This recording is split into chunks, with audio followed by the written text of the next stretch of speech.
Welcome to episode 3 of Paranormal Pendle, broadcasting to the Paranormal UK network at paukradio.com. On this episode, we head up to the northeast coast of England, where I'm absolutely delighted to be joined by none other than Paul Sinclair. So, hi, Paul. Thanks for agreeing to join us this evening. Oh, thank you very much. A pleasure. And you were kind enough to do the same for us. And I must say that your intro is a lot better than mine. Thank you. I really enjoyed the video that we did. And if people haven't seen it, it's on Paul's YouTube channel. And he can tell us all about that later on. So, Paul, could you just start off? I mean, you know, there are going to be some people out there that perhaps don't know a lot about what you do. Could you give us a brief bio of yourself, where you're based and how the whole Truth Proof investigations and books came about? Yeah, we're based in Bridlington, East Yorkshire. I say we because obviously I'm with my wife of, I think it's 39 years. I'm 58 years old. Yeah, 4 girls, all grown up and doing their own things.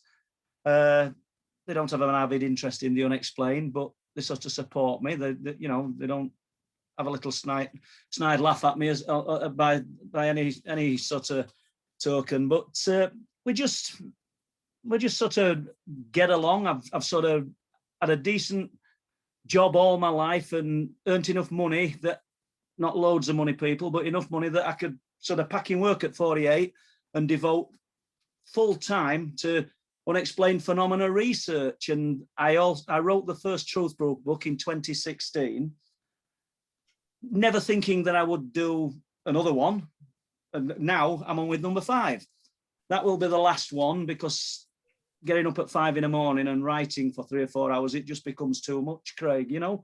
But the books have been received well, and but not just by the people who've read them, but by people who are in the field of unexplained phenomena, and that kind of means a lot. That you're on right path, you're doing something right. Although I don't sort of aspire to be a writer like anyone else. I suppose, like yourself, Craig, when you did Shadow Man of Accrington, you just wrote it as you saw it, and it were Craig writing the book. Well, that's the same with me. I'm not. There's no airs and graces. I've been asked to speak all over the world. I've turned most of them down. I've spoke at Awakening in Manchester a few years ago. I've spoke at Chris Evers' I'm going to say concert, then people conference. It's just.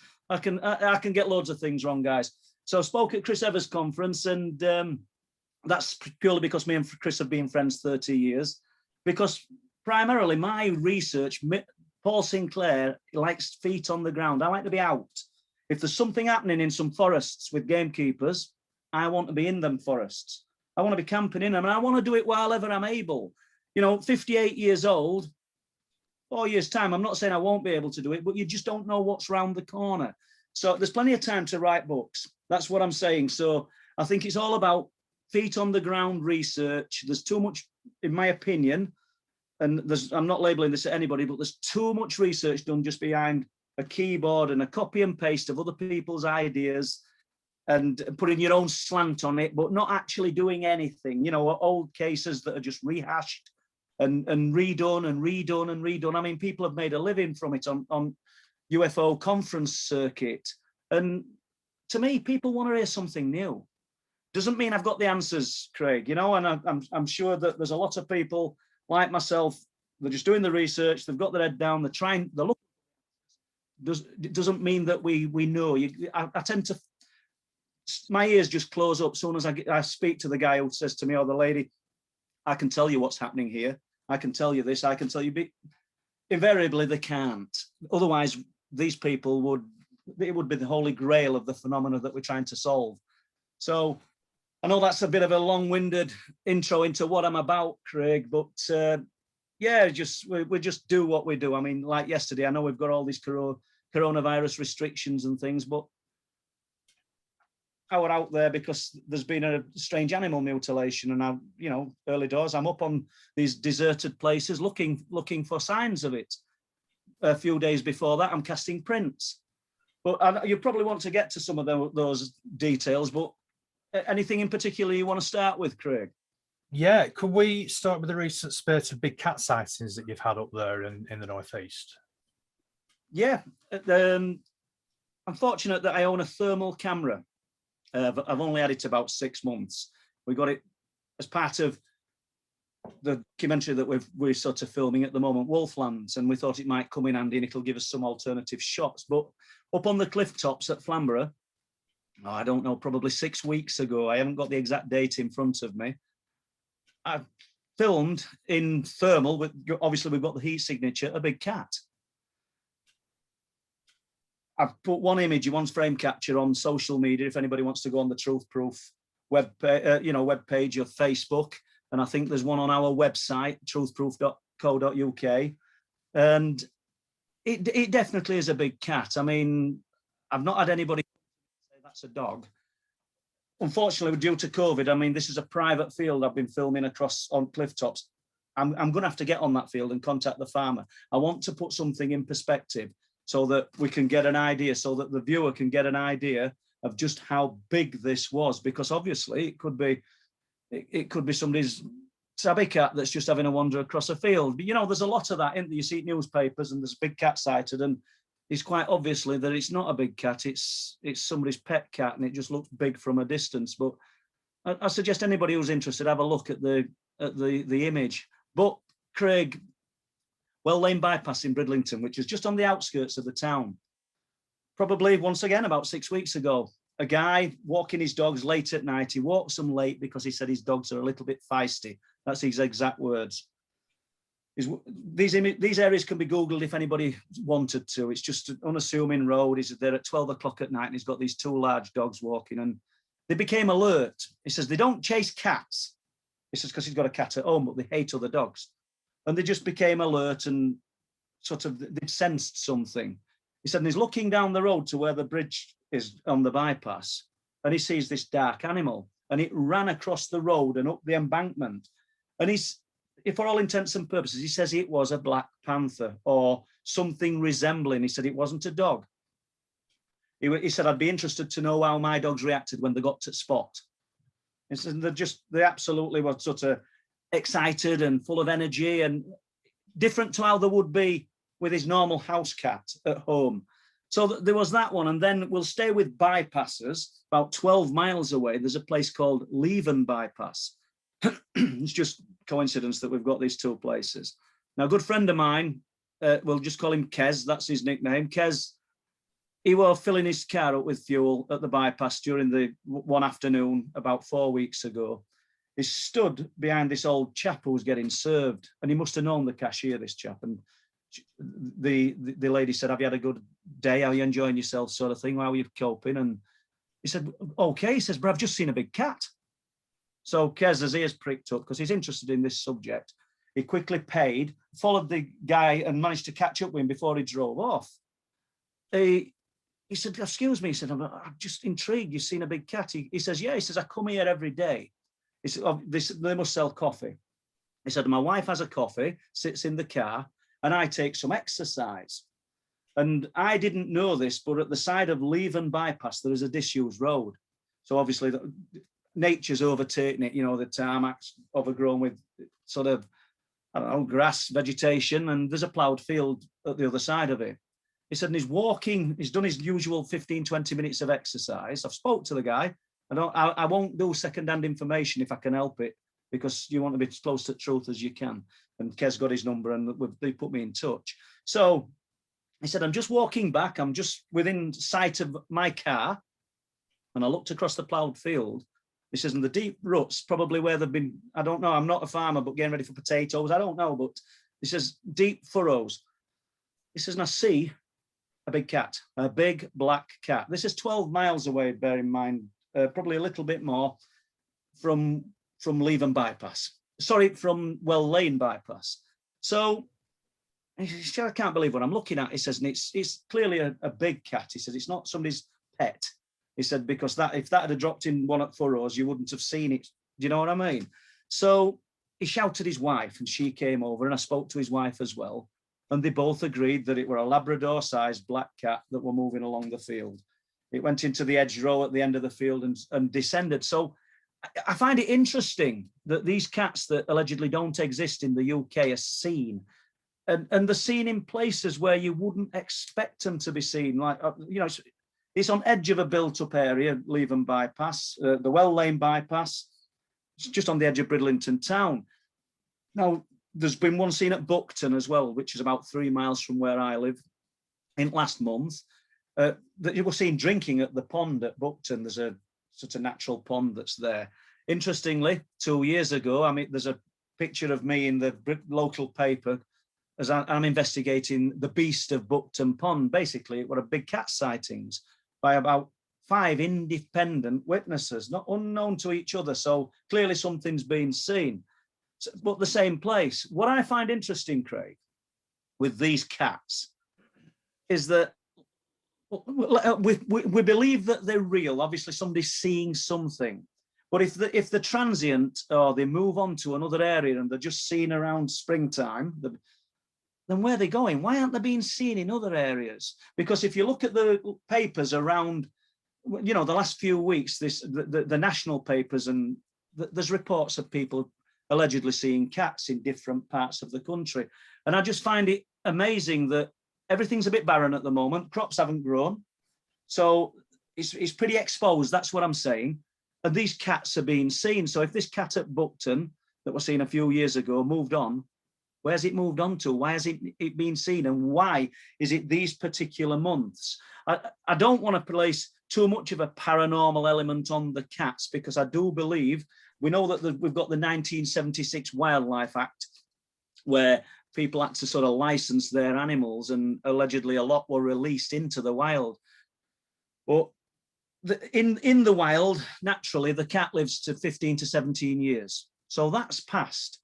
But we can assume that there might have been a pair released and there's breeding populations. I do know now, after, I wouldn't say getting to know farmers well up around North Yorkshire, but these remote pockets around Harwood, Dale and places, that they're quite aware that there's black cats. Well, I'll not call them big black cats breeding up around them areas, and they're quite happy to let them be. Apparently they're keeping the deer population down.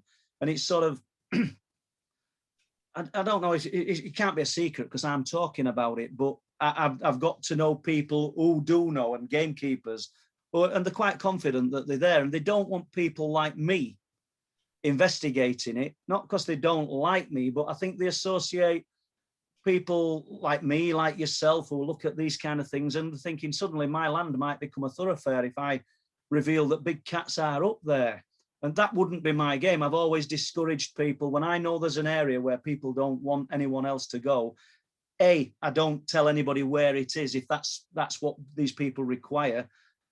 And B, I wouldn't encourage lots of people to sort of invade that habitat. You know, I mean, you know, or them sort of natural surroundings for these animals. So I do think they're here. But then let's just jump into the woo slightly. We've got a lane in Bridlington, Bempton Lane. It's called Short Lane, and it's the lane that links Bempton to Bridlington, and it's an unassuming lane. There's just sparse hedgerow either side of it, which are broken up from 20-foot edges that are 10 foot wide, just hawthorn. There's nothing, and then crops either side. But when I've looked through all these archives over the years, and I mean decades and decades of archives, we've got big cat sightings on Short Lane. People travelling along Short Lane. It's a single track road with pull-ins, and people have seen big cats. There's a lady walking her horse on Short Lane. Let's go back to the 90s, I think. And she said there were one at the side of the road. Just its tail was flicking up and going down as she's walking her horse. And I'm no reason to disbelieve her. But then you've got all these individuals that are spanning, I don't mean hundreds of people, I'm not suggesting that, but we've got a lot of reports for a lane that isn't even a mile long with just fields either side and no natural cover where big cats are being seen. And I find that quite amazing. I think there's something else happening there. Not only that, but we've got UFO reports on Short Lane. A guy, this is 2006. I don't have information in front of me, but I'll tell it you as best I can. This guy's got his first car. I spoke to him with face-to-face meetings, told me about this. I went speaking about big cats. I called at their farm to speak about big cats, and he had no knowledge of it. He said, but I have seen a UFO. I said, really? He said, yeah. And I said, well, can you tell me about that? He said, yeah, it went on Short Lane. And this is 2006. Ironic, because I've not mentioned the lane to him. And he's bought his first car, and he's a young guy, we'll say 18, and he's going around town, Bridlington town, with a few friends in the car. And I don't know, they're trying to impress girls. I don't know what they're doing, but they're just being youth. They're just enjoying themselves, not causing no bother. No alcohol inside his system or anything. They're just enjoying themselves. So he said on the way home, it was quite late, we decided to drive up Bempton Lane, which is, ironically, it's the lane out of Bridlington to Bempton, and then on to Short Lane, which takes you to Bempton. He said, and as we're driving along Short Lane, we get about halfway along. He said, something just whizzed past the car. He said, literally just went straight across the road in front of the car. And he said, and we all went like, wow, probably a few expletives, but you know, what was that? And he said, we sort of slowed down, he says, and then this thing started descending above the car, or above and in front, and descending onto the road. He said, and it looked blue and gold with like turning revolving panels as wide as the road, this object. He says, and we were absolutely, we just couldn't believe what we're looking at.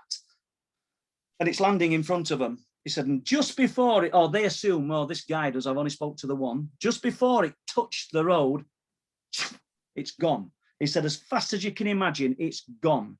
I mean, when he first said this thing went in front of the car, he said it went past like a wasp. Do you know what I mean? So he said, and it had gone. I said, what did you do? He says, we just floored the car and went. So that's one UFO sighting. Then, this is interesting, in the archives that I've searched, going through the old local papers, Short Lane once again, 2006 once again. Can't tie it to that UFO sighting because this guy couldn't remember a date. He gave me a year because he knew it was the first car that he ever had. So we knew we'd got the 2006. You know, it was the first car he owned, but I haven't got a month. If I were going to edge my bets, I'd say I bet it was time when this happened. So we found in the archives, roe deer carcasses found 2 on Short Lane. Suspected poaching. However, the meat had been pared off the bone in a very unusual manner and no meat had been taken. Now, I mean, that's our kind of defeating object of poaching. And that's on Short Lane. Then up Waldgate, which would probably be a mile away, roe deer carcasses found. Meat pared off the bone in an unusual manner, once again. Then on the cliff tops, we've got roe deer carcasses found. Meat pared off the bone. I don't know what that means because obviously I weren't researching these cases at the time, and I still might not have if they cropped up today. Nobody's forced to invite me to look. You know, I would have thought this will have been the RSPCA that came to look at these carcasses, and maybe vets. But it's interesting the terminology that they use: meat pared off the bone in an unusual manner, and no meat taken. You know, and they're just left at the side of the road, Craig. But I mean, we've just devoted 10 minutes to Short Lane, but it's fine, Paul. I mean, just going back to what you were talking about, big cats. There's, you know, you sort of mentioned about why are there a lot of sightings at this time of the year. Do you think it could possibly be something to do with a couple of things? One is obviously, you know, the country has been in lockdown over the last 12 months. And so people are not going about their normal business as they would have done normally. So there's less traffic on the road, there's less people out and about. And secondly, could this be the time of the year, springtime, where these animals are having kittens? And they're obviously becoming more visible because, in effect, they're out hunting. And that combination of those two things this year may well be the reason why we've seen so many big cats over the last 12 months, as opposed to previous years, because it's almost like a perfect storm. What would you think about that hypothesis? I think you're probably right with your second thoughts on this. You know, this is the time of year where predominantly they're probably going to be looking for mates. Let's assume that there's only one in the area, and it's got its localized area, and we know they travel vast distances, but this might be the time of year where they're out searching for a partner, should we say. As regards the first part, when we're saying, is it because of COVID? To me, for my area, I can only speak for this area, East and North Yorkshire, I would say no, because this is the month, or these months, the early months after Christmas, are the times that they've been seen for decade after decade.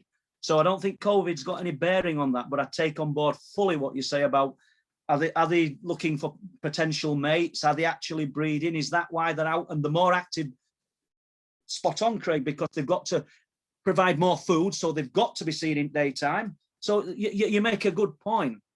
And it's difficult, isn't it? It really is, because sometimes the places they're being seen, you don't really think that there's going to be such a sustainable amount of food. And we've got such natural livestock, as in sheep, which would be easy prey, that aren't being predated upon. But there again, probably I'm talking absolute rubbish here, because I'm underestimating the prowess of a big cat in its prime, because it probably wouldn't think twice about, I'll just tackle a deer. Why would I want to go through all that wool and fleece? Because I have been told that they don't actually like sort of eating sheep because of the wool and the fleece. Having said that, they'd probably go for sort of easiest point of origin sort of thing, you know, the underside of it. But it is interesting. And bearing in mind, 2017, 18, early into 19, a lot of sheep were being killed up on around Bempton and East Yorkshire in unusual circumstances. And I personally don't believe a cat were responsible. I was only person researching it. The police were involved, and they'd done all-night vigils, but they'd found nothing, and they took sort of night vision equipment out with them, and they'd drawn a blank. I detected who the farmer and the main people that were losing the livestock, went and spoke to them. Nothing about unexplained phenomena. I wanted to look into what were happening. I did suspect something strange was happening, but I think we all have to do this, even though we say, oh, what do? You write books about the unexplained, you look into unexplained phenomena. We've got to rule out the explainable first, and then it becomes interesting. And I'll remind me about the paw print later, and if we get to that. And I went onto these fields, and I think when I got to this farmer, he'd lost probably 28 sheep. I say probably because it could have been 30. Now, when they were removed, they were over 50 gone. And I was on those fields, particularly through 2018, at like 4:30, 5 in the morning, and I could not ever get close to what was doing it. And why were I going at that time? Because I could have found them at 9 o'clock, I could have found them at 10. But then you've got the people saying, well, badgers have been on them and foxes have been predating on them, and the eyes have gone because crows have took the eyes and rooks. But so I wanted to go while it was still dark, just getting light. And I was finding these carcasses with their ears removed and literally cut off, not bit off. I know, I'm sorry for sounding graphic, people, if this sounds terrible. Eyes removed. And then the obviously the side of the face that's on the earth. If we've got the eye that's exposed removed, people can say, well, a bird's probably not a crow or something. Lift the head up, that eye's gone. No trauma to the eyes, tongues removed. Now, if those carcasses were left, Craig, for a day, 2 days, obviously then natural scavengers or predators are going to predate on them. And that's what was happening. So nobody got a clear picture of what was happening until we started looking in detail. I found one about 4 weeks ago, which you might want to talk about in a while, but yeah, it was interesting. I mean, do we take this into the paranormal realms? Something was happening, because I found out in conjunction with the sheep being killed, because I were exploring woodland very close to these areas, I was finding roe deer. Same thing, faces stripped, not ears removed, but half of the liver cut out. I've got all the images, and you know, and in fact, the images, we've put them in black and white, and they're in Truth Proof 3, bringing down the light. That we've put some images in there of these, and unfortunately, very close to the cliff tops, and not far away from where these unfortunate animals were, we've got harbour porpoise, the little dolphins, you know, the little sort of mammals about 4 foot long. Rock anglers were finding them with huge holes through their jaws, which we've got images of. They were the rock anglers that were kind enough to, Andy Barnby, I've got to thank for getting me some good images of those. So was it the same phenomena that was killing them? There were no other signs of trauma on these porpoises, excuse me, bodies. Most of the time with the sheep, all the faces were stripped. But the cheeks, you know, where the meat you would think a predator would be eating, they were still intact. If the tongues were removed, there's no trauma to the mouth. You could go on, and it gets a bit macabre. And I don't know how far you want me to go, but I spent 18 months with this particular farmer, and I got to know the sheep. They even knew me. You know, when I first went onto the field, it was, you know, because they were like at one point 400 on. It were like just a herd, a flock just running because they didn't know who I was. By the time I'd done, I just walked amongst them. They were very comfortable with me, and I got to know the mannerisms and what they were about. They knew my little dog. But what am I getting at here? When I first went to speak to him, I keep a notebook, and I had notes to it, and I think I could have got this wrong. So if somebody reads book and they say he's got that date wrong, I haven't got it in front of me, but I think it was July 28th. I'd got an entry in my book, and I was speaking to him. I said, when did you first realize something was wrong? He said, well, he said, you lose 2 or 3 sheep a year. He says, you know, they might, I don't know if anybody knows this, but if a sheep falls down or goes over, it can't right itself. You maybe already know this, people, but it can't. It lays on its back until either farmer finds it or it dies, you know. So he said, so you expect sort of a few natural deaths. He says, but then it just became really strange. He said, I had a sheep run which held 6 sheep nose to tail, and there'd be some solution in it that they ran through to treat the feet. And this was in these fields. We've got a picture of that in the book as well, which is no great shakes, but I only say this to back up what I'm saying. So he said they hated it. He said, people say sheep are stupid. He says, but they knew and they hated it. This solution stung their feet. He said, so I'd got 2 dogs, and we'd work them into like a V to get them into this run, and corral them off, and we'd run them through it. He said, and it was hard work, even with 2 dogs getting them in it. So he said, this particular morning, he said, I'm sort of going to look at my sheep, check everything's okay. The run's already set up. He said, and I can't believe what I'm looking at. He said, there's 30 sheep, not 28, not 31, 30 sheep in this 6 sheep nose to tail, you know, the corrugated panels. He says, and they're on top of one another. They're hanging over sides. They're just chopped. He says, the other side of the corralled area, there's sheep in it, and they're all agitated. He says, and I just can't believe what I'm looking at. And there's like steel pins holding these panels in. He says, so obviously I go straight over, pull the pins out, release the panels. I think he said there was 3 dead. Might have been 2 people. I think, you know, it's ages since my head's spinning with information, to be honest with you. And I think he said there was 3 dead. Not dead from being attacked, dead from heat exhaustion, dead from trauma of being underneath other sheep. He said it was just incredible. He said, and I said to him, and what date was this then? I'm careful not to say this guy's name. So what date was this then? And it's July 28th. So luckily I'd got my book in my hand, because these things, I've said it before, come back to bite people if you're actually lying or embellishing it. And he might listen to this one day. And, you know, even though he don't want to be known, he's packed in with sheep because of this, he might reach out and say, this guy's lying. So I opened my book. Basically, that's what I'm saying, people. I opened my book, went through it. I said, July 28th, deer carcass found,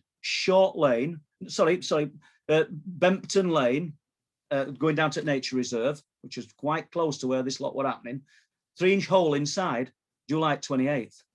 So we've got the same day that this guy, Peter, who found the deer carcass, and within a short distance away, we've got these 30 sheep in this enclosure. We know we've not got anything to link A to B. We know we've got nothing to say it's unexplained phenomena. I mean, this guy with the deer carcass, he said his analogy was, he said, have you seen the hole they drilled through for a gas flue pipe, a 3-inch round hole? He said it just looked like that had gone straight through its side. So we got this deer carcass found by Peter, and then we've got a short distance away, not too far away, we've got these 30 sheep found in a jumbled mess in this sheep run. If I were a betting man, I'd say that that's connected. Obviously, I have no proof. That is the difficulty. I mean, the subtitle of the first book was "The Truth That Leaves No Proof," and that's basically, Craig, what we are dealing with. We know it's the truth. Anybody listening to this podcast who's had an experience, be poltergeist, ghost, UFO, cryptid, they know that there's a truth attached to it. But unfortunately, that truth is the only place that truth exists is in your mind. And until we get some kind of machine that can sort of tap into your brain and project it on a wall so that we can prove what these people have seen, we're not going to get any closer. I did note that there's some, in America, I think there's going to be some files released purporting to talk about unexplained phenomena. Well, that would be good. That was a move in the right direction. And we've moved away from sheep, but I don't mind. So just anything else, Craig, while we're on with these? Or Yeah, you mentioned the footprint, which I saw on your Facebook page, which I thought was really interesting. Could you tell us a little bit more about what you've been doing with that, please, Paul? Yeah, well, we'll say 6 weeks ago, three guys, well, one guy in particular, 3 guys walking along the cliff tops, and they came across a sheep carcass. This will take us to footprint. They came across a sheep carcass that had recently been killed, probably that day, looking at it. And I knew exactly where it was. They sent me images. And the next morning, I contacted farmer, asked if I could park up early doors, and I went up and took photographs. There were unusual puncture wounds in the sides of this sheep, obviously on the skin when it were peeled back, not the wool, because you wouldn't have seen them. So that were interesting, that something with big canines had predated on it. All the meat had gone. God, people, you must think I'm terrible. I'm sorry, but we've dwelled on sheep quite a bit. But what I'm saying is, there were to me, there were 2 elements happening. It had been predated on by either natural predators or something with big canines. But however, I think it was the right ear had gone down, looked like it had been pared off. Both eyes had gone, and the tongue had been removed, and there were no trauma to the face. So that were an interesting aspect of it, because nothing had actually gone to touch the face. So in the meantime, I'd got this thermal camera, which we'd filmed the big cat and the still images from it, which we'd put out. And then a friend of mine, Bob Brown, one of his friends, another guy called Bob, ironically, had been walking up at Speeton, and he'd found he'd found a fox carcass. So I went and viewed the fox carcass. I'm doing this slightly back to front, and this thing had absolutely been mangled and ripped to bits. But I don't know how much importance to place on that as regards what's happening. It could be just have been shot and then animals have predated on it. But that prompted me and Bob Brown then to walk the area a little bit. Now, Speeton, for anybody that's not familiar with it, the cliffs there are 420 feet sheer drop. And they run along to Bempton and then to Buckton and then to Bempton. But they don't start like that. They're pretty steep. They go down to this 420 foot, this sort of gradient down to the beach, and you can walk down. And the clay is very, very, very firm there, very compact. And I don't know whether it's still to be found on internet, but there used to be a site called the Friends of Speeton Clay, because they'd find fossils in Speeton clay that could not be found anywhere else. I don't mean they were unusual, but they're unusual for the area, for the geology of eastern North Yorkshire, should we say. So we're walking along, and I'm sort of viewing it, the ground, and you're looking at this. It's all sort of good compact clay. It's been raining, and it's not loads of puddles, but it's wet. And I can see deer tracks. I can see badger, fox, dog. And then I see these weird prints, very big. I'm looking at these things, and I took pictures of them, and I put them on social media, so some of the pictures, the same day. And I don't know, people were of the opinion it was a big cat, and so was I. I'm not going to deny that. They were big pads splayed apart, because the dog's two middle front toes, should we say, are usually close together. And these are all splayed apart with big pads. And it puts it into perspective if you see the cast. So the next day, I got some plaster of Paris and we were off there again. Poor old Bob, bless him, he's 74 years old, and we went down what's called Killer Hill. Now, it's called Killer Hill. I thought there was some mystical importance to Killer Hill, and it's not. It's just that the Speeton locals say it's a bloody killer walking back up it. So there you go. So he's got 2 days on trot walking down Killer Hill, and he said running. We set a little frame up and I cast these prints. Left them it were a bit wet, so we left them for an hour, so because I didn't want to crack them as I pulled them out. And we take them home and I cleaned them all off. And they revealed the tips of claws, which is uncharacteristic to a cat, which usually walks with its claws retracted. Although I do have friends who are gamekeepers who've said that it's not unusual for a cat to sort of stand and flex its claws. He says, let's face it, how many times have you ever had a cat sat on your knee and you just feel it, its claws just come out and flex? So my friend, Jeff, the gamekeeper, he's still of the opinion this is a cat. I sort of kind of trust his word. I'm not saying he's right, but his knowledge is good. But that weren't good enough for me, so I contacted a few zoos. The first 3 that I contacted didn't want to know. They weren't disrespectful or anything, but they didn't want to know. I'm wondering if part of the reason, and Jeff suggested this as well, is if they had to come back with it's a big cat, do they have a duty of care to investigate that? You know, because I don't know whether they do or they don't, but they'd have to inform authorities and things. And I'm not saying that anybody's been deliberately deceitful either. I just don't know. But they didn't want to look at them. But the cat sanctuary, I think it's in Ashford, kindly said, yes, send the images of the cast and we'll have a look. So I obviously sent them the images of this plaster cast with a clenched fist at the side of it. Now, let me just say that the cast, the paws are probably bigger than the clenched fist. I've not measured them, but they probably are bigger than the clenched fist. And they came back about 2 hours later and they said, we don't think it's a big cat. We do think it's, in their words, a massive canine. So a massive dog. And so I thanked them. And, you know, I mean, I realized that some UFO researchers, paranormal researchers would have omitted that because they want the mystery of it being a big cat.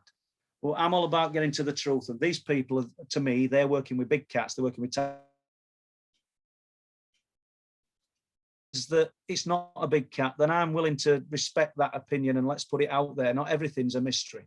But what is interesting, I've got a friend, Peter, who I've spoken to tonight, who's part of the, I've got to say this right, I think it's the Chickahominy tribe in the Burns Valley in Oregon.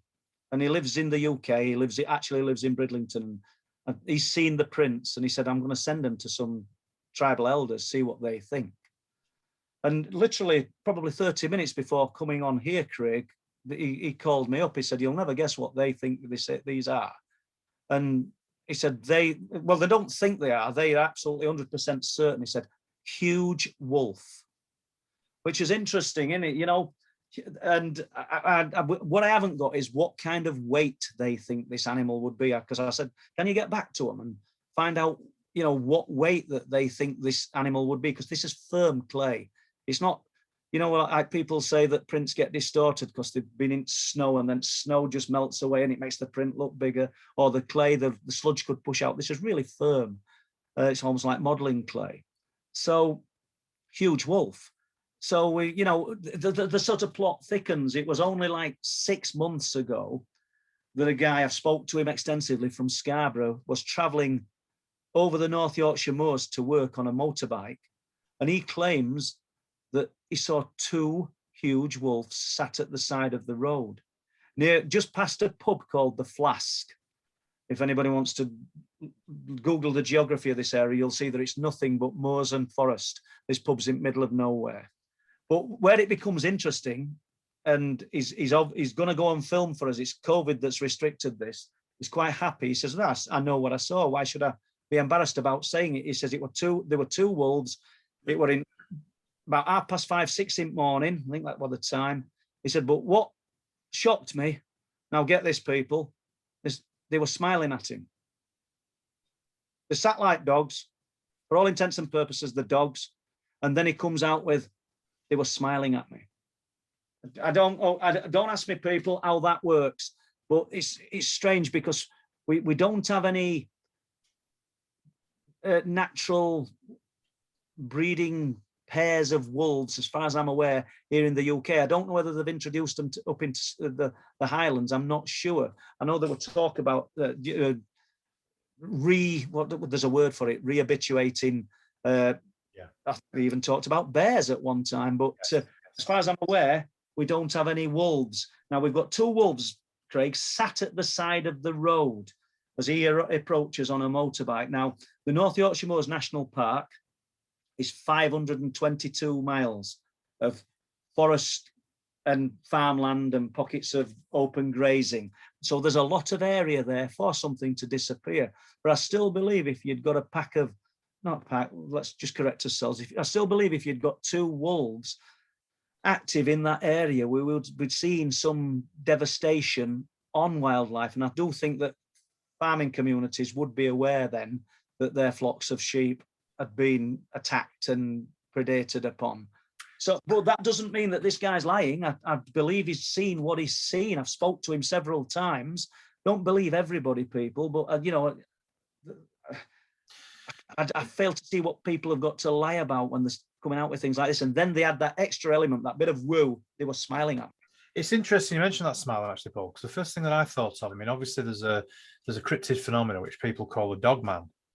And I don't know whether I'm getting mixed up with your area or another area, but wasn't there a sighting by 2 people that were out in the woods up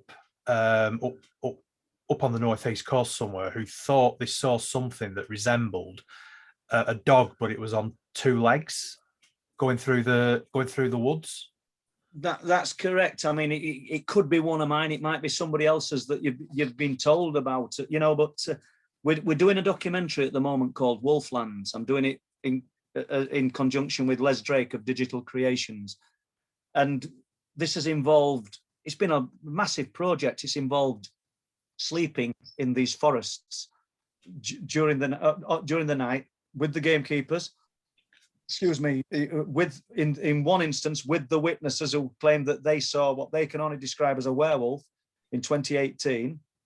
And that sighting is just incredible, and I've got nothing but admiration for these people because they've gone on camera and they're saying it, and they don't know each other. That's another important thing to add. These guys are from Rotherham. The gamekeepers, no connection to them. His sighting was in 2002. These lads were 2018. We've got Jamie and Lee, a lady and her friend who claimed to have seen this thing on I think it was the 29th of January 2019 on the cliff tops of East Yorkshire. We've got the paratrooper, and I think the date was February the 7th, 2019, and Jamie's was 2020. I had to correct myself. So less than a year later. And, so we've got to ask ourselves, I mean, people can sort of roll their eyes and go, what a load of rubbish. These things don't exist. Well, people are seeing them. I think they're all liars, or they're actually seeing something. I don't profess to have the answers, but if I've got somebody who seems sincere telling me a story, and we're getting some kind of repetitive story from different people coming through time and time again over a lot of years, we have to attach some kind of truth to it. Yeah, it was the paratrooper one that came to mind. You've jogged my memory there, Paul. It was definitely that one. Yeah, well, what a great guy. I mean, and I wouldn't say I've spoke to him at length. I've spoke to him many, many times. And they were up there, I think we just said February 7th, 2019. They'd come to see the peregrines in full flight. They're avid sort of outdoorsmen and things, and they'd travelled from Liverpool. They arrived at the RSPB, the bird sanctuary. Obviously, it's not open at that hour, but there's a big car park, and they parked up there. They'd got 2 dogs with them, and they in the early hours of the morning, he's not sure what time, but they decided to have a walk along the cliff tops. They were going to get their first light to look at the peregrines anyway. but they decided they were going to have a walk along the cliff tops. He says it was freezing. He says ice on grass, bristling. But he said everything felt wrong. This is another thing I find interesting. It felt off. He said the hairs on the back of my neck, my arms were stood up. He said it just felt electric. He said, I don't know why. And this guy's keen to point out he's done tours in Iraq, he's done bogside in Northern Ireland. And what he saw, he said, doesn't compare. The fear of what he saw is off the scale of what he experienced in them places. And he's allowed us to record him as well, so which is good. So he said, we walked down and he's describing the place. The friend with him had been before, but he'd never been. But he's describing it. He says, we walked down the path and we took a right. He said, and, he says, and there's a fence running along that's dividing the cliff tops. He says, and even the dogs clung to us. He says, normally, he says, they'll not go far, but normally they're just having a little wander about. He said, and we put a light on and we lit a big pair of yellow eyes up. He said, like golf balls. He says, they were huge. And we both went, what the swear word? He says, what are them? He said, we don't know. He said, but this thing didn't act like a normal animal. It kind of looked at us and then just looked away. But we could only see the eyes, but we could tell it was just a lazy, it just moved its head away. It was a rabbit caught in headlights. They just sit there frozen, don't they? But he said, didn't know what they were, big yellow eyes. He said, so they'd gone. He says, and we carried on walking. He said, it felt off. It felt very strange. He says, and then we came to a big timber platform. Well, these are the viewing platforms because it's a bird sanctuary. And we've got one of the biggest gannet colonies in Britain that visit Bempton and Flamborough Cliffs, during the breeding season. So we've got viewing platforms for bird spotters.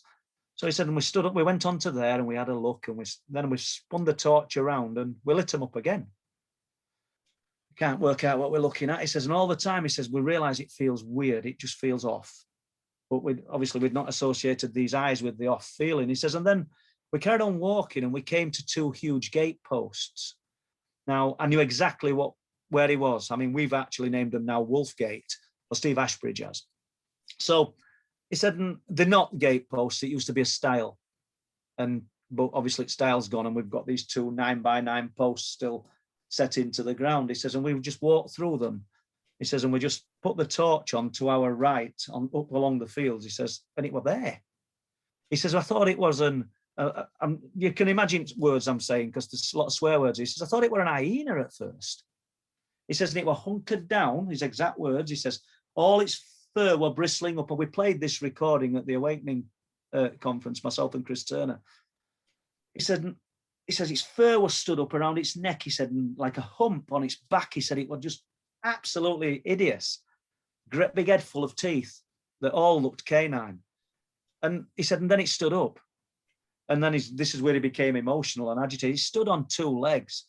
He said, and it took a step towards us. He says it's about 25 foot away. He says the dogs were absolutely crapping themselves. And he said, we just don't know what, he said, we just didn't know what we were looking at. He said it had long arms that were exceptionally long. I asked if it had clavicles, as in human type collarbone, and or did it have sort of the physical structure of a dog when it stood up? I can't imagine that. It'd probably just hung at its sides like a bit like a meerkat. But he said no, it had shoulders, wide bony shoulders, and a big rib cage. But the unusual thing, it had one hand under its chest, and its forefinger was beckoning him, but not towards him. It was to the side, as though there were another one there. He said, and I couldn't take my eyes off it, this finger. He said, but in end, he said, because my friend who were with me, who no longer talks to him because of this, he said, I had to just knock him because he would just froze.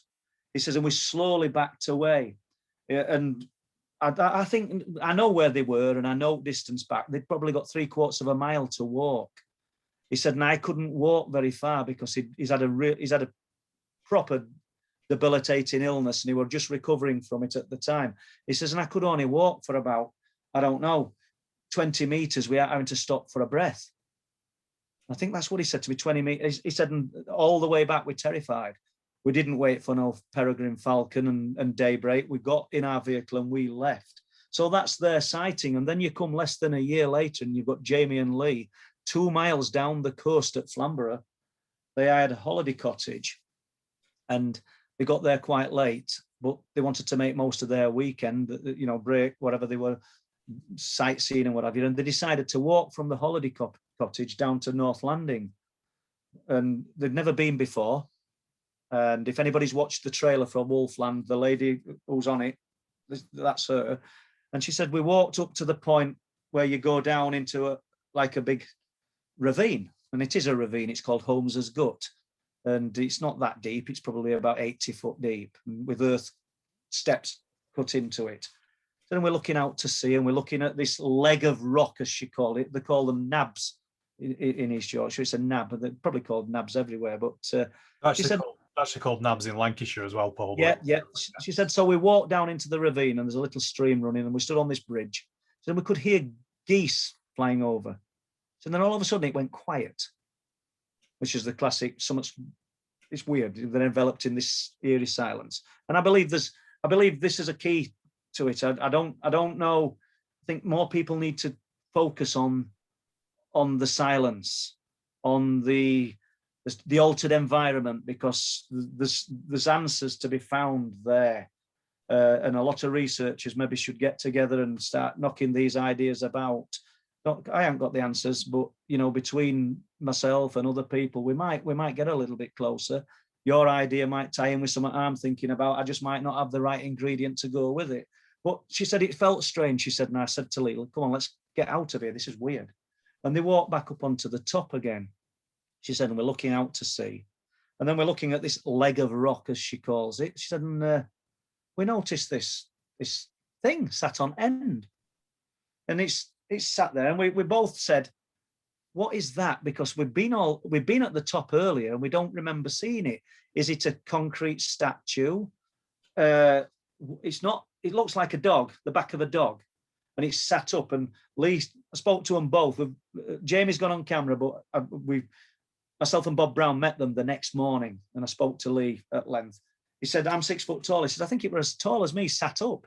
So he said, and we're just looking at it and we're sort of questioning why we never saw it earlier. So there's a bit of moon, so it's silhouetted.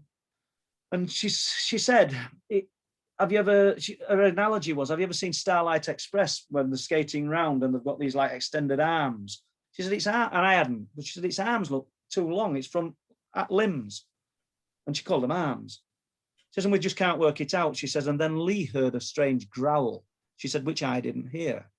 She said, and then with that, this thing moved, and it sort of went down and slinked along the other side of the nab.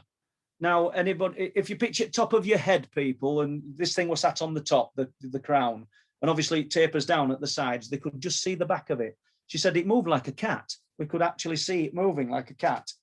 And we got very frightened, and we walked down from there, and we just went home. And then they were searching for a few answers, found my name and contacted me, and we actually met them the next morning quite early. And she's been kind enough to revisit and go on film and talk about what she saw. So that's just another witness to Wolflands who's got no connection to any of the other people. And I just find it enthralling because, as I think I said to you, Craig, the cryptids are not something that I never thought I'd be interested in.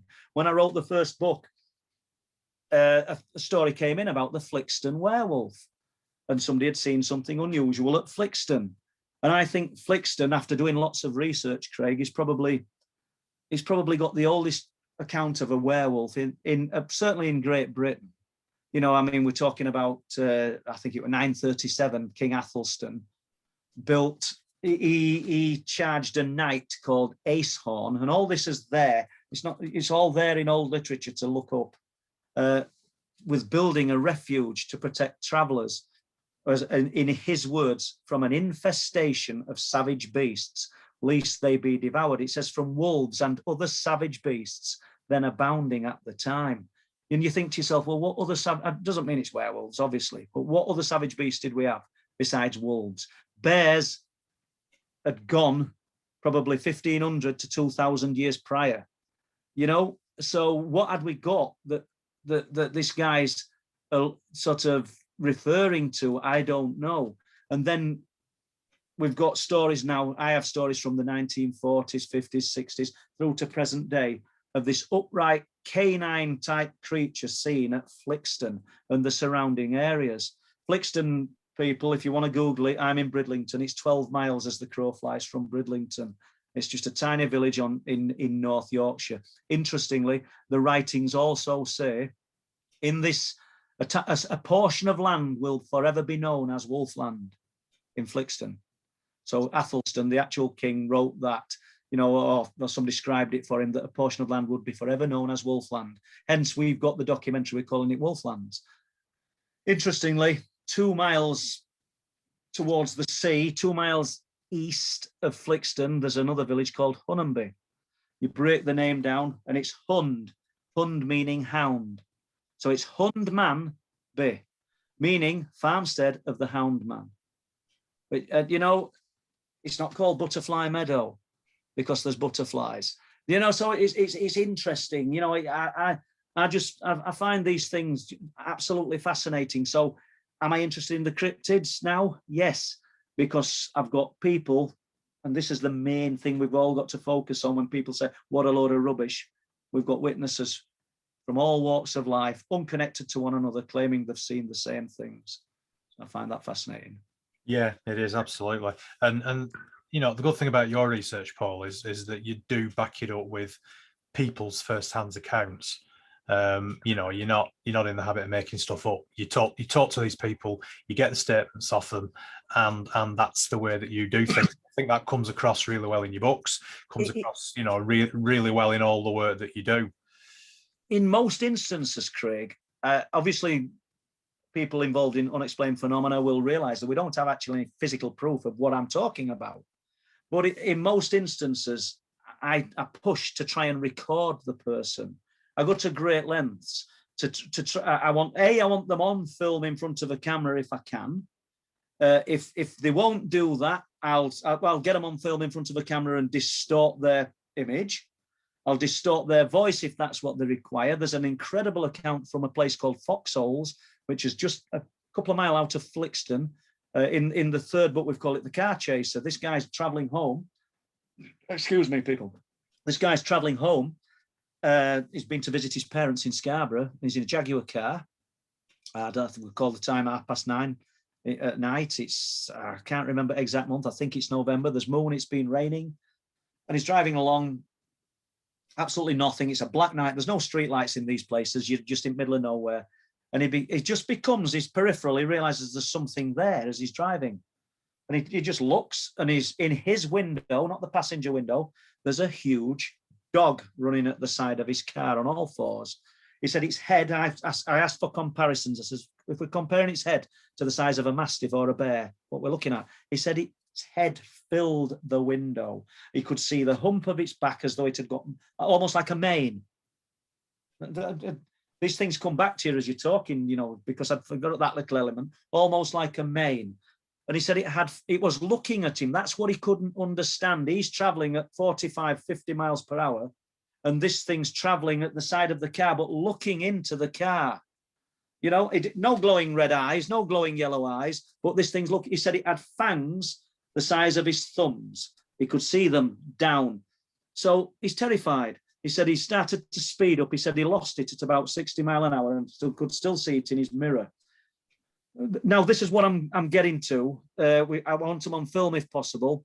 It took me ages to even get to speak to this man because I'd been told about him by 3 people who are friends of his, and what he saw goes against the grain of everything that he believes is possible. It really does clash with what he believes, and it not only did terrified him, it's not messed his head up, but it's obviously it's a lot to take on when you've seen something, because I said to him, what did you think it were? And then he swore and he said, I think it was a werewolf, and that's what he thought he'd seen. But he obviously is probably the same as 99.9% of the population who think these things only exist on horror films. So what I'm getting at, I emailed him literally on Sunday, because I'm pushing to try and get the voice recording of him going through the story. And I want, no name, I'll not use his name. I'll even try and distort the voice. So in fact, in essence, we could get somebody else to do it, but I want the person. And then I've got a friend, Steve Ashbridge, who's got a nice X-type Jaguar. and we're going to set a camera up in back at Jag, and we're going to film Steve driving through foxholes and overlay the voice and just slowly go through the procedure. We can't provide proof of the werewolf. We can't provide the actual witness, but we'll get as close as we can. If you know, in that instance, and if that's the only way to do it, that's how I will do it. We've been very fortunate with Wolflands to get the actual people of the cameras. So brave. You know, the Rotherham guys, as we've called them, they visited us straight from work on 2 occasions in the forest to go through what they'd seen, just to tell us. And then they've spent nights in forest, and it was a traumatic experience for both of them, but so traumatic for one of them that he, you know, when he first told me about the story, he were in tears. And when he came out of the forest after that, he felt like he'd conquered a mountain. He felt like he'd climbed a mountain by actually facing his, we'll call it his demon, you know, but fabulous. I mean, you know, I can talk about, I don't mean talk about anything, but I'll talk about the UFO phenomena. We'll talk about the alien type stuff a little bit with poltergeist, but the cryptids, it's really sort of got my my attention. It's got your juices flowing, hasn't it, Paul? It really has, yeah. Can we go on to talk about some UFO stuff then? Because you know, I know you've got some really interesting UFO stuff as well. You sent me an email, obviously, with a few things to talk about. You mentioned a sighting from November 2018, some missing time. Rick and PJ. Rick and PJ, yeah, I can tell you about that one. There's usually Rick, PJ, and Craig, and they travel a good distance. I think it's about 4 hours to get to Bempton. They're interested in unexplained phenomena. They don't actually live close to each other. One picks another one up on way, and they come in this BMW estate, and they bring provisions with them, and they don't actually sleep, but everything works from there. They arrive late. And Rick and PJ, on this occasion, they were on cliff tops, and myself and Bob Brown went to meet them. Just to be fair, really, I mean, we've only got a 15-minute journey from where we live, and they've come a long way. So you know, they told us they were there, so we went and spent. It was a miserable, horrible night. And after we'd left them, they went back to their car, probably 11 o'clock, had a bit of something warm to drink and a bite to eat. And no, it were later than 11. It were after 11, because this story, there's been 2 incidents with Rick and PJ, and this story's just coming to me, because I thought it was the first one you were on, the second one you were on about. But at one point in night, I think it was, Rick got out for a wee. And as he's looking out to sea, because you can see all the full coast, you can see something over the sea. And he said to PJ, "Come and look at this. This is unusual. You need to see this." He said, and there's lights spinning, and they're almost like not far out, estimates a mile out. And I think there were golds and blues, and it looked like a carousel turning over the sea. We're not talking high in the sky. And they're watching this thing. But what was interesting, they thought that they were watching it then for probably 3/4 of an hour.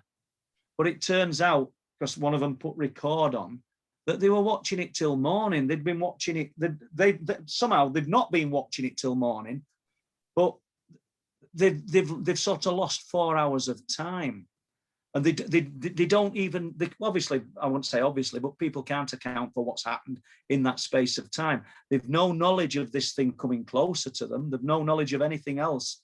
But there's a huge gap in where they're suddenly still observing this object, and it's somewhat like 6 a.m. And they started watching it probably after midnight. I haven't got the times, Craig, in front of me.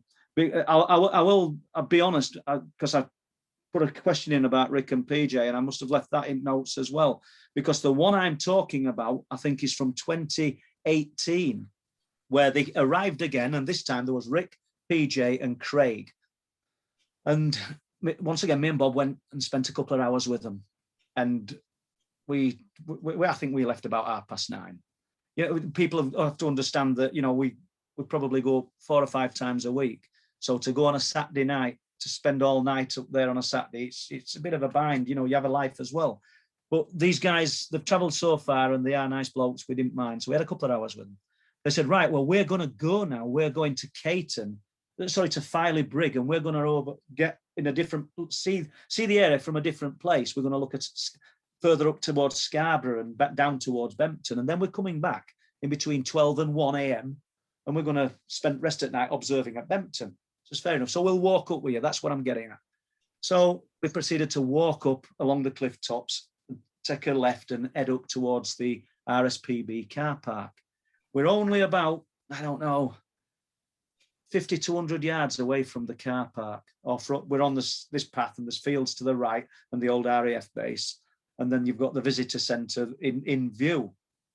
And from nowhere, a monstrous flash of like electric just sprung up from the ground, and it was blood red, an absolute vivid red, and it did look like electric. I mean, we know what an electrical light looks like. Anybody's seen lightning, you know that that's some kind of electrical light. I suppose all light's electric. I'm sorry for sounding stupid here, people, but it's different to a torchlight. Let's put it that way. So, and we're just stopping his tracks. PJ is giant. I mean, we're about 6'5". He was the only one that didn't see it. So there's Bob, myself, Rick, and Craig. We're all just, Christ, what the hell was that? That was incredible. And if you picture a child painting a kite, you know, the little triangle, elongated triangle, that was the shape of it. And it came up from the ground in the trees in front of us. And there's nothing at the back but open land, farmland. There's no electricity poles. There's nothing. And bang. And it also took, if we saw it appear in less than a second, it took 2 seconds to dissipate. Do you know what I'm saying? So we literally went straight to it. And I mean, we would have been at that spot in 30 seconds. Bob and PJ went into the car park. They're looking for any cars, anybody. We want an explanation. Craig, who's ex-military, that don't matter, but he went at one side of this hedgerow. I went at the other, and we both walked it. Bob's just stood looking at his middle neutral, and we walk it right up to perimeter at RAF base. Nothing. Powerful torches. There's nothing. I went the next morning early, looking for scorch marks. We know where it came from. Absolutely nothing. And these are kind of things. Expect the unexpected. Unexplained phenomena does not perform to order. They went looking UFO type phenomena, looking for some kind of, I wouldn't say entertainment, but they're looking for something of their interest. We're literally walking back to the car park, and there's this explosion, and it was unified. It was an elongated triangle shape that just come up from the earth. Nobody expected to see it. You couldn't even make that up. So we haven't got 5 witnesses. We've got myself, Bob, Craig, and Rick. PJ didn't see it, but there's 4 witnesses there. And once again, I've no proof of it. The only proof that exists is inside my mind and inside Rick's and Craig's and Bob's. But that is the nature of unexplained phenomena. And that is why we're all so enthralled. Once we've been bit by this phenomena, once we've had a taste of it, we just dig and dig and dig. Some of us dig a bit deeper. You mentioned a black Range Rover Vogue that appeared on the cliff tops. Yes, I did. Can I stop just and go? So yeah, you mentioned a black Range Rover Vogue that appeared on the cliffs. You said 16th September. What year was that? Can you remember? I think it was 2019. I'm glad you've got the date. Forgive me if it were 18, but something tells me it was 19. And once again, I were with Bob Brown. Bob's an absolute diamond. You know, he's so enthusiastic. I hope I'm as enthusiastic at 74. So we'd gone up. We'd planned on just taking some cameras up, hoping to film the light form phenomena. There'd been a few unusual things seen. And as we're walking along the cliff tops towards Flamborough, and during the winter months, there's nobody around. Summertime, when the birds come, the seabirds, obviously you'll get people early evening, and you'll get quite a lot of people looking out to sea and observing. So distant fields, probably 300 to 400 yards away, this hill. And as we're walking, I said, "Look at that, Bob." And there's a black Range Rover. I didn't know it was a Vogue at the time, and it's blacked out windows, and it's there. And as we're walking, it's sort of paralleling us. obviously we're not doing anything wrong. And if it were a farmer unnerved about people on the cliff tops, he'd have to be there every day during the summertime, or well, any time, but in day, because there are people about. So then it sort of veered off and went inland, but it's open fields, there's nothing there. And we didn't give it much thought, and we carried on walking, and we'd actually walked down to what we'd spoke about earlier, what's called Wolf Gate, a mile to 3/4 of a mile away.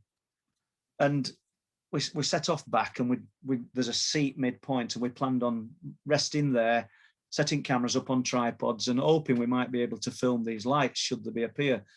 It's a thankless task because we've tried for years and they beat us to the punch every time. But we set the cameras up, we're waiting. It's dark by now.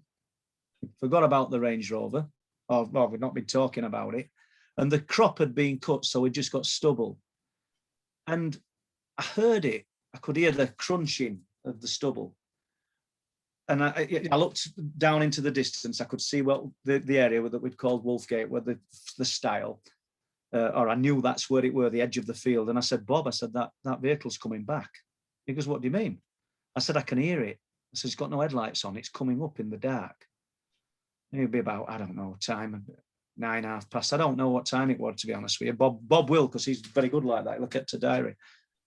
So it literally came up, it loomed out of the darkness, and we're at this seat, and it stopped behind us. This into public park, people. This is on Edgett Cliffs in middle of nowhere. When we say it's a seat, it's just a 8x4 piece of wood on 2 stabs of wood in ground. It's not anything elaborate. And the nature of me, the next day, just so you know, I measured it.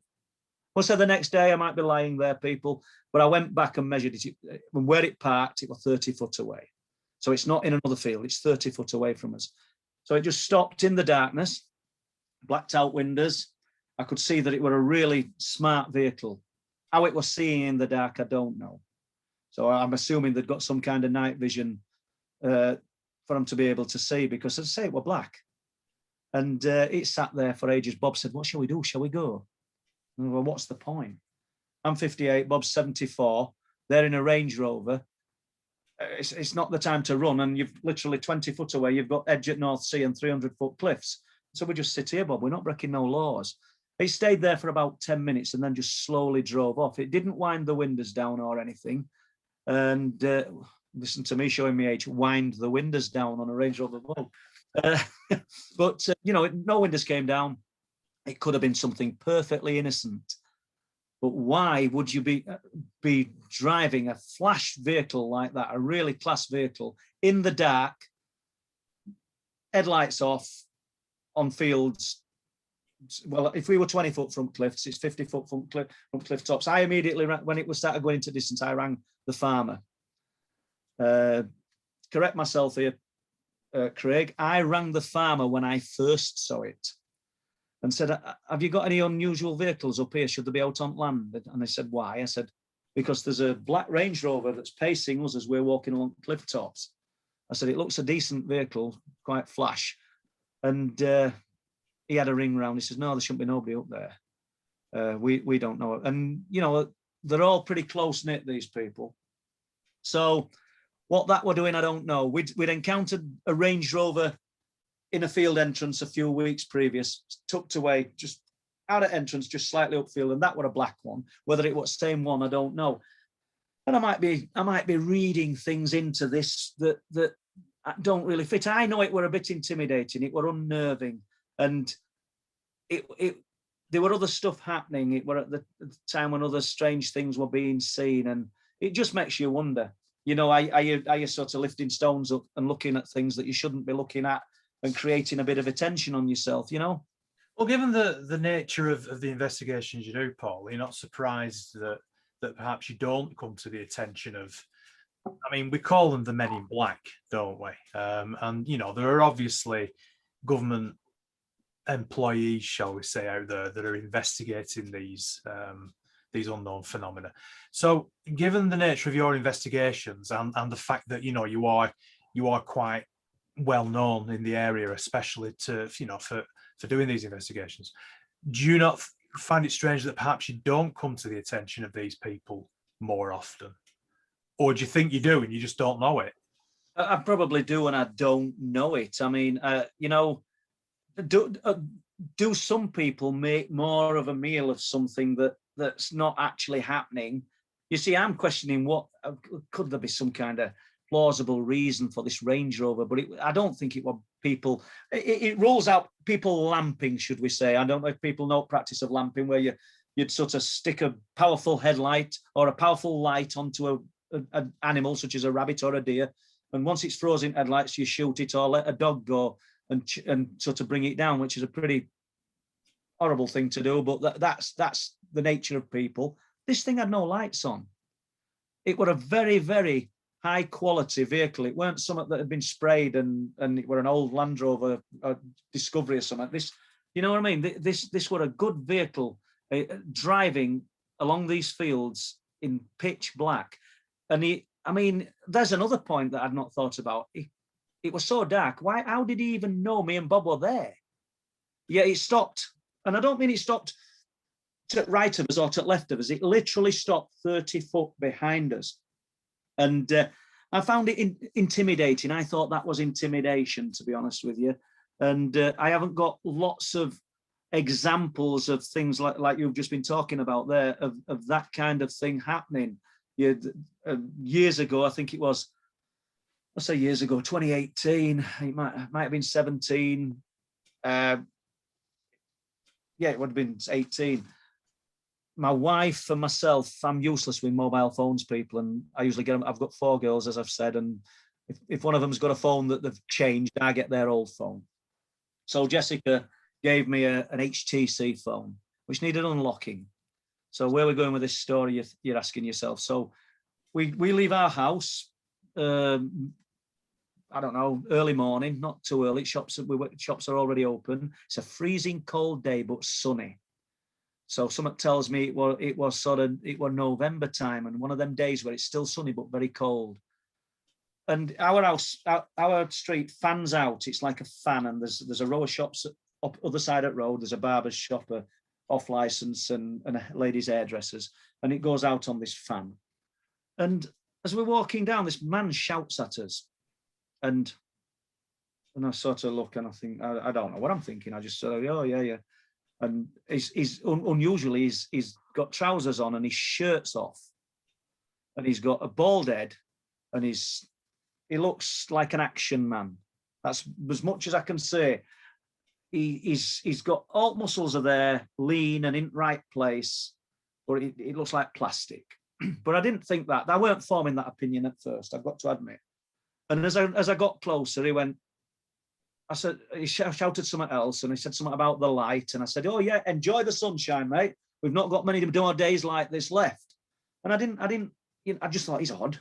But he was shouting. We know now because we can remember, but we weren't taking it in. You're bringing down the light. You're causing big problems. You know what you're doing. You're bringing down the light. And then I shouted, oh, enjoy sunshine. And we rounded the corner. And I said to Mary, I said, God, he were odd, weren't he? You know, that strange guy he were.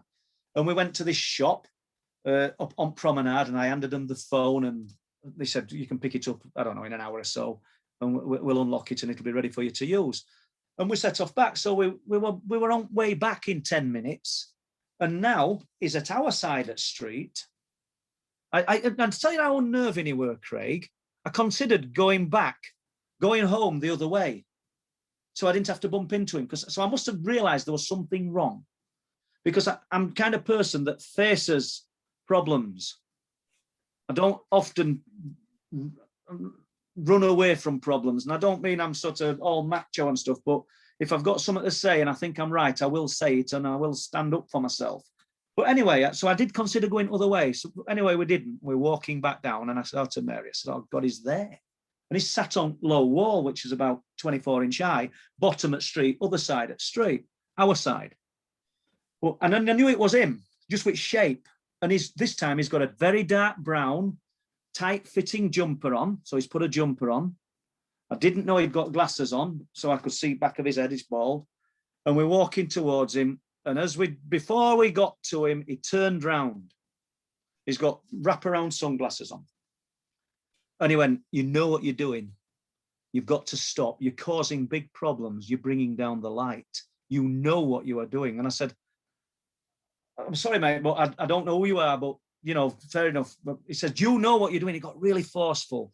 And I don't know why, but I ended up stood face to face with this guy, and he's facing me, and Mary's sort of to our left, quite close. And all he's talking about, I'm bringing down the light. And I was trying to argue with him, as in rationalize what he was saying. And everything I said, he turned round into an argument. I was trying to reason with this guy, and I couldn't work out how old he was because his skin looked like spam. It was weird. Do you know what I mean? And I couldn't discern any wrinkles or anything. And then he reached out, because he kept saying, I'm bringing down the light. And he reached out and touched Mary on the shoulder. And there were one moment, and I think it was weird, because I was so close that I didn't do it, to grabbing his wrist. But I know if I had, we were rolling round on floor. You know, I've been 56 years old. I don't want to be doing that. But that's the nature of what it felt like. But he just touched her shoulder. He says, I'm not talking to her. Then moved his hand. I'm talking to you. You're causing big problems. You know what you are doing. You are bringing down the light. I said, I'll tell you what, I'm going. And we walked away, and he's still shouting it to us. We went in house. Mary was sort of unnerved. She's not as interested in unexplained phenomena. She's a bit like girls, as what I am, obviously. And but she said, you were strange, Paul. It's frightening me. Do you think you were an alien? Her exact words. And I just didn't know. We looked at CCTV. We saw him move away. And then a few days later, at the bottom of the street, and this guy might get to hear it. So there again, I love putting names out if I can to back up what I'm saying. And John, the barber, who I've known for 30 years, and he sort of come out at shop as I'm going down. He says, "Oh, well, that bloke the other day." I says, "What do you mean?" He goes, "Well," he said, "I've got a couple of customers in, and we were watching him. He were waiting for you." I says, "What do you mean?" He said, "We were watching him for ages. And we knew we were waiting for somebody, and we couldn't." He looked so unusual with his shirt off, and we couldn't work out what he were doing. He says, "But as soon as you appeared, when we saw you, he'd fixed on you." I says, "Right." And I said to John, this was before COVID. Obviously, I've heard all this in 2018 off John, but before COVID, we've talked about it afterwards. I said, "Would you go on camera and tell us your observations and what you saw?" Doesn't make it any more real, Craig, but it just adds a bit more weight to what I'm saying. And he's agreed to. So we'll get John the barber from Lansdowne Road, because I live on Blackburn Avenue. I don't mind saying where I live, to sort of step forward and say what he saw that day. And most unusual guy. And that were almost intimidating. He were intimidating because ordinarily I was looking at him, I was trying to weigh him up, and I was looking at his physique, and I, looking at the shape. And ordinarily, I'd have if I'd have been a younger man, I'd have been really falling out with that guy. Do you know what I'm saying? And he'd got enough about him. I think he knew. Do you think he was military? I don't know. He didn't actually, his skin didn't look normal. It looked like spam. Yeah, that's a strange thing, Paul, that you mentioned there, because I mean, you said it was November-ish, so yeah. It was a very bright, cold. Exactly, very cold. We know what it gets like up on the northeast coast. It's bracing, to put it mildly. Who in the right mind will be stood there waiting for somebody, if indeed they were waiting for you? There's another part of this story I've not told you. Sorry for cutting. No shirt on. Yeah, but when he's stood at the other side of the road, beside him, leaning on the wall, is an old green bicycle. Same kind of green as what's on a treacle tin. You've pictured people picture that. And it's got a leather bag on back of it. Looks like some out of them old bread adverts. It's absolutely, didn't have basket on front, but it's absolutely wore out. But what interesting, because when I'm talking to this guy the second time, as we've come back, Mary's actually facing this, looking across the road at it. And she said the bike didn't have any brakes on it. And I asked him where he was from. As you say, I'd forgot about this. I asked him where he was from. And the only bit of information I got out of him was Rickle. And we couldn't even remember the name. And excuse me, I don't think it's got any bearing on this guy, but a few weeks later in the paper, so that's why we know it must have been November, because it was December, a man had vanished at Bempton from Rickle. They said his name and everything, and I always find it delicate talking about missing people, because I realise that, you know, it's somebody's son, it's somebody's wife, you know, and I don't like to be insensitive. But when it came up on news about this chap that had gone missing, he was from Rickle. I need to stress, it weren't him that we bumped into, definitely by 110%, it weren't him. But that's what jogged our memory, because me and Mary couldn't remember where he said he was from. And he said he was from Rickle, which were unusual. But then Mary noted that there were no brakes on bike. So how he'd got 40 odd miles to note the little hamlet, a little village in North Yorkshire, on a bike with no brakes is beyond me. You know, so just an interesting story. Yeah, I'll tell you what's interesting as well. It was just over the month, but that chap, I often talk about the missing people simply because I do think that too many people are insensitive and treat it as entertainment that somebody's gone missing because they're investigating something of a paranormal nature. Some things can be just tragic accidents, but I don't treat any of the part of somebody going missing as entertainment. I take it really serious. But that guy went missing, and I think it was mid-December. Forgive me for not having dates in front of me. And then in January, before a full month had gone up into the next year, so I know now that it weren't 2018, but we were in same. So let's assume we've gone from 2016 to 2017 in January. So this guy went missing in December. In January of the next year, less than a month in between, another one went missing. And then just after the month, I think it were about, 33 days after the first one went missing, 16 miles up the coast, another one went missing. I used to say the names of, I just feel, I don't know, maybe it's me being too cautious. I just feel that we've got to be so respectful to these people. Well, yeah, that is fact. Mm. And I tell you what's interesting, because I spoke to police about this. I said, I weren't very nice to them, to be honest with you. I said, you're pretty useless, all of you. You're missing the point here. I said, if this was in a village, or if this was in a town, and you got 3 men gone in just over a month, in close proximity, there'd be absolutely major investigations. But you've got one that's gone missing from North Yorkshire, you've got one that's gone missing from Hull, and you've got one that's gone missing from York. And you've got different police forces attached. I didn't realise if somebody went missing in an area that it was, let's assume I go missing and I'm from Birmingham, but I'm in Bridlington. It's Birmingham police that investigate it.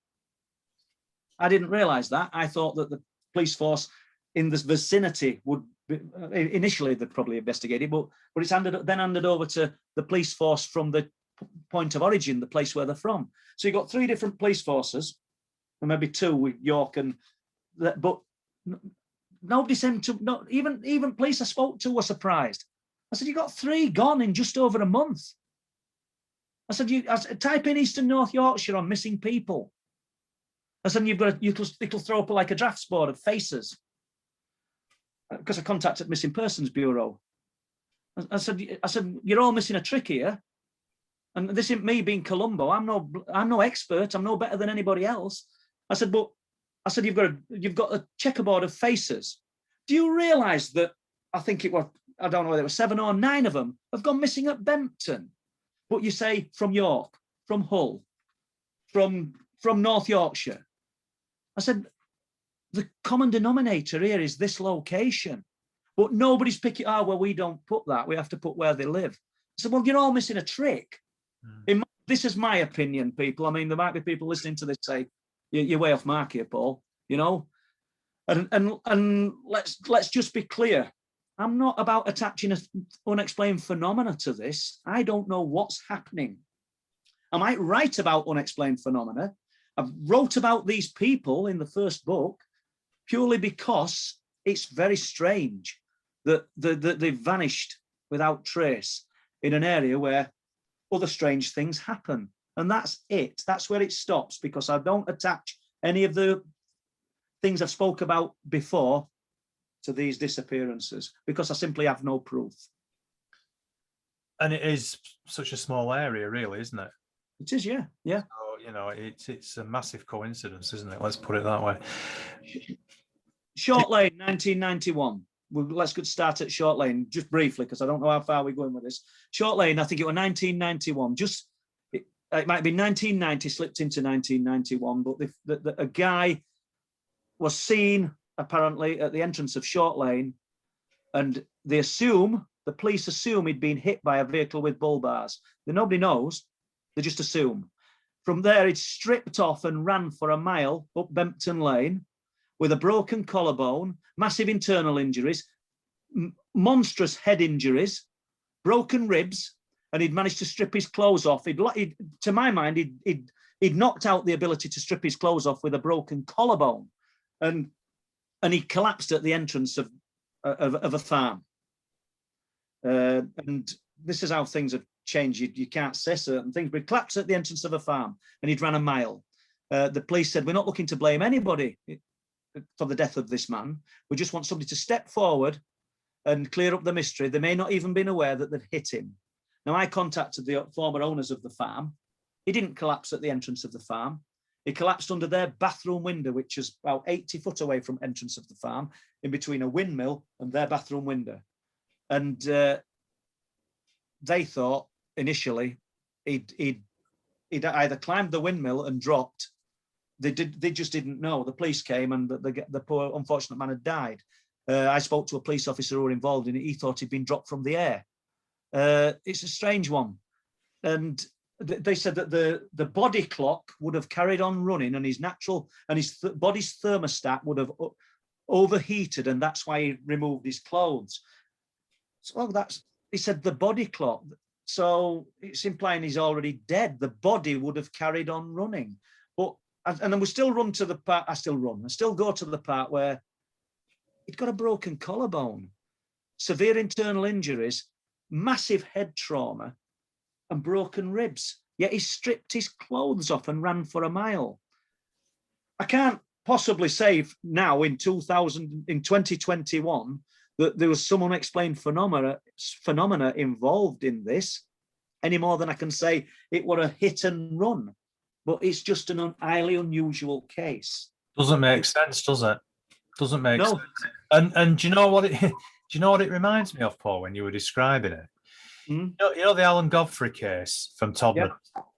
Well, he obviously was a serving police officer, and he investigated about a week before he had his encounter a body which was found on the top of a pile of coal, and it was stripped. Dempsey, wasn't it? That's the one at Dempsey, and he was stripped from the waist upwards.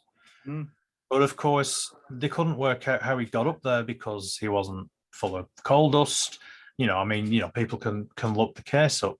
But that just sort of reminded me of that, how you were explaining this guy. It was almost like, as you say, been dropped from a height, and he was almost sort of running on adrenaline to try and get away from somewhere or something. I mean, it's a horrible way to pass on from this life.